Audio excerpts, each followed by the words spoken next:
Hi, this is Abdul Karim Hani from Khaleej Times, and in this KT One-on-One we're taking a bit of a sporty spin because we're in conversation with Imran Tahir, the fastest ODI wicket taker for South Africa, and later on I take on his bowling to see how much mettle he's got to prove. Well, let's start talking about your contribution to cricket here. You've been with the G-Force Academy, helped them win a trophy as well. Is coaching going to be your future eventually? Do you think you're considering that as a next step? It wasn't a plan to come here and play cricket, but I'm really grateful to IJM and Mr. Aman, who gave me the opportunity to represent his team and play cricket in Dubai, which was a great experience. Cricket has been really tough, and I hope that I share my knowledge with the youngsters and the guys who are playing in our team. And look, it's always nice to win trophies, but as long as we respect each other and respect our culture and different cultures, because the people here who are playing with us from different cultures. And that's what I've learned from international cricket. Well, you've maintained yourself quite fit for a 41-year-old. Talk to me about how much cricket is left in you, and where do you think you're going to hang your boots and hang your hats? Yeah, look, at the moment, obviously, I'm not thinking to hanging my boots soon.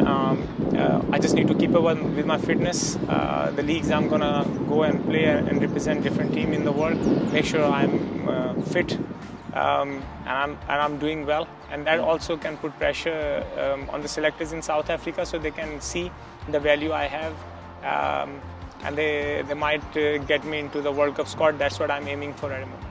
And is it a challenge nowadays, COVID, and obviously you have to go through those mandatory bubbles to make sure that you're fit and healthy and mentally strong as well to take on these challenges? Look, it's been a great challenge. I have to be honest. It was fine for a few months, and then I got to Australia for Big Bash, and I think that was the toughest 7 days of my career. It was really tough. And I think I wish people could understand, but we obviously going through as well as a sportsman and all the sport people going all over the world. It's not easy. We've been in the bubble over a year, I think, and so it's quite tough every time you think that you're going to play somewhere, but then you have to do the quarantine. Now, I've got to touch upon this aspect as well. Growing up as a cricketer, you were in Pakistan under-19, you were Pakistan A as well, but you couldn't make it to the squad, and then ended up in South Africa through the UK. What was the real reason? What happened over there? Look, first of all, I played 8 years of my first-class cricket in Pakistan. I was going England, play club cricket, and go back to play first-class cricket in Pakistan. And then I knew my wife from long. I knew their family. And in 2006, I just decided to go and visit South Africa again because I went there twice with Pakistan under-19. And then I went, and obviously we met again after long, and then it's just, I think, it's just something happened, and we decided to get married.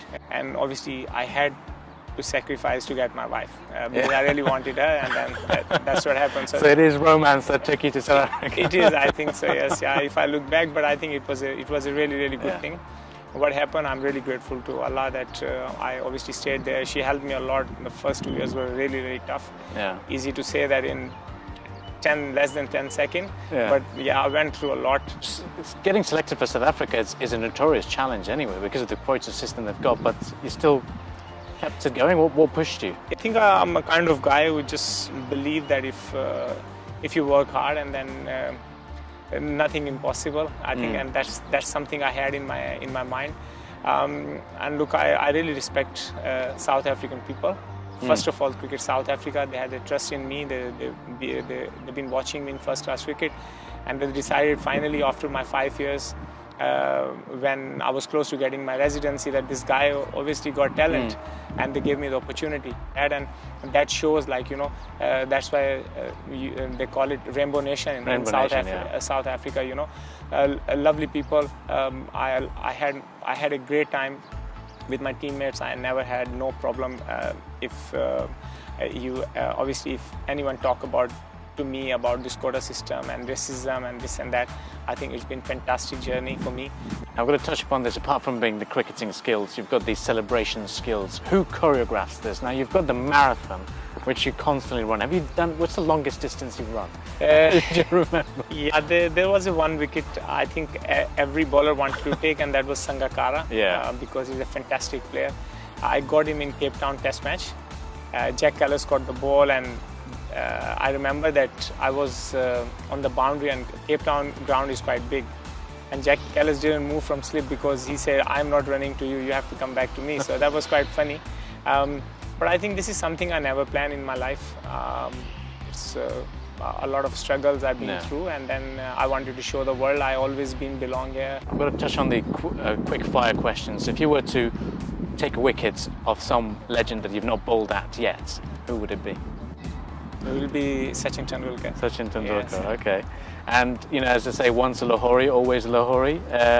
Would you say Lahore is your favourite city to visit, or is it? Definitely. Lahore is, once a Lahori, you're always going to be a Lahori.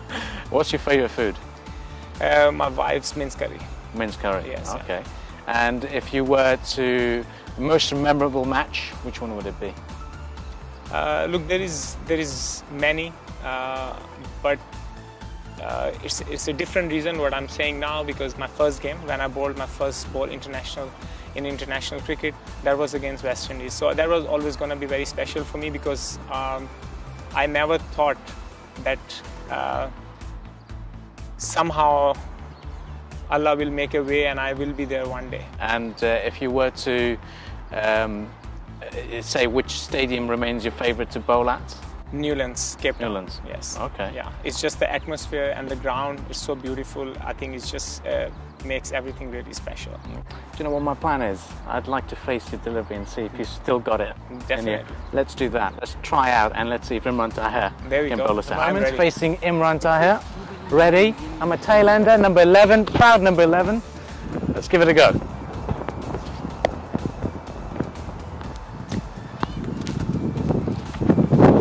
There we go, not too bad.